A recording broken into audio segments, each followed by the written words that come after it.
কলকাতায় থাকে 4 বন্ধু। ভালো করে শুনবেন। কজন বন্ধু? 4 জন বন্ধু আনন্দ খুঁজতে যাচ্ছে। বলছে আমার এই ভালো লাগছে না, খুব আনন্দ চাই, খুব এনজয় করব, এবং সেই কারণে অনেক দিন ধরে টাকা জোগাড় করেছে। টাকা জমিয়ে জমিয়ে জমিয়ে জমিয়ে অনেক কষ্টে ভিসা পেয়েছে আমেরিকা যাবার, এবং 4 বন্ধু আমেরিকা গেছে। 4 বন্ধু আমেরিকা যাবার পর নিউ ইয়র্ক যে নগর আছে, সেই নগরের একটা বড় হোটেলে গিয়ে উঠেছে। তারা কি খোঁজ করতে এসেছে? কি চায়? আনন্দ থাকবে। এবং সেই গগনচুম্বী অট্টালিকা, যেখানে 100 তলায় উপরে থেকেছে, সব থেকে উপরে থাকবো, সব থেকে ভালো জিনিস দেখবো, এত টাকা খরচা করে এসেছে যখন, একদম কোনো কিছুতে কম যাতে না হয়। তো 100 তলায় একটা ফ্ল্যাট নিয়েছে। সে ফ্ল্যাট নিয়ে সেখানে 4 জন আছে। সকালবেলা ঘুরতে বেরিয়েছে, সাইড ট্যুর, বিভিন্ন জায়গায় ঘুরতে বেরিয়েছে। রাত্রেবেলা যখন ফিরে এসেছে দেখছে যেটা আমেরিকাতে হবার কথা নয় সেটা হয়ে গেছে। কি? লোডশেডিং। আর কত তলায় ফ্ল্যাট নিয়েছে?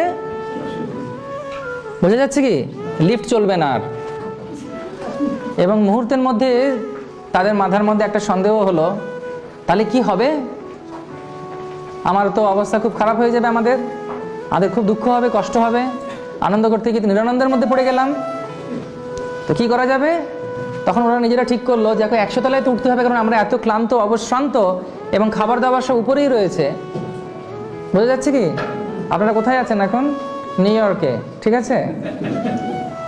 দিয়ে আমরা ওখানে তখন গেছে, তখন 4 বন্ধু ঠিক করেছে যে এই যে উপরে ওঠার কষ্টটা চলে যাবে, যদি আমরা আমাদের জীবনের কোনো কষ্ট, সব থেকে যে দুঃখগুলো পেয়েছি, সেগুলো যদি আমরা একে অপরের সঙ্গে আলোচনা করতে করতেই সিঁড়িতে উঠি, বোঝা যাচ্ছে?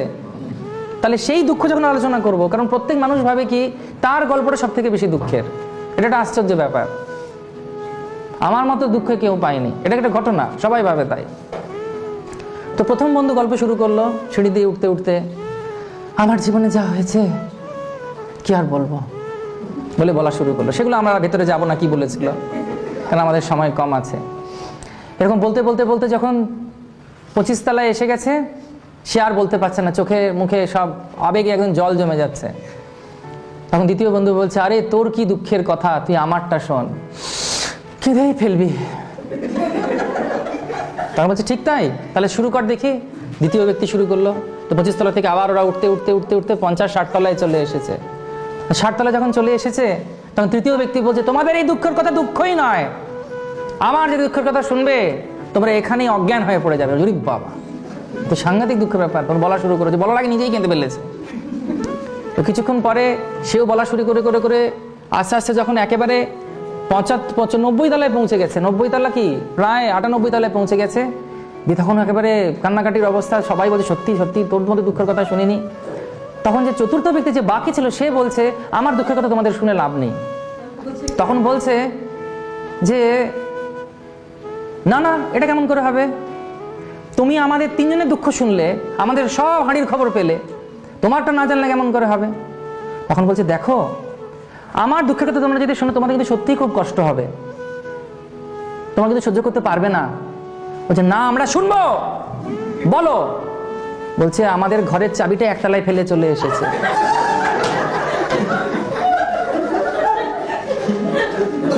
ততক্ষণ আরো 99 তলায় পৌঁছে গেছে, এবং সঙ্গে সঙ্গে যে বাকি যে 3 জন ছিল ওখানে ধপধপ ধপধপ করে বসে পড়েছে। কেন আমি এই গল্পটি বললাম, কেন এই আলোচনাটা করলাম? কারণ প্রত্যেক ব্যক্তির, মানুষের এখন অবস্থা কিন্তু এই আনন্দের খোঁজ করতে গিয়ে চাবি হারিয়ে যাওয়ার মতো। জড়জগতে প্রত্যেকে কিন্তু এই আনন্দ খোঁজার জন্য যাচ্ছে, কিন্তু সবার এই যে আনন্দের চাবিটা 1 তলায় পড়ে আছে।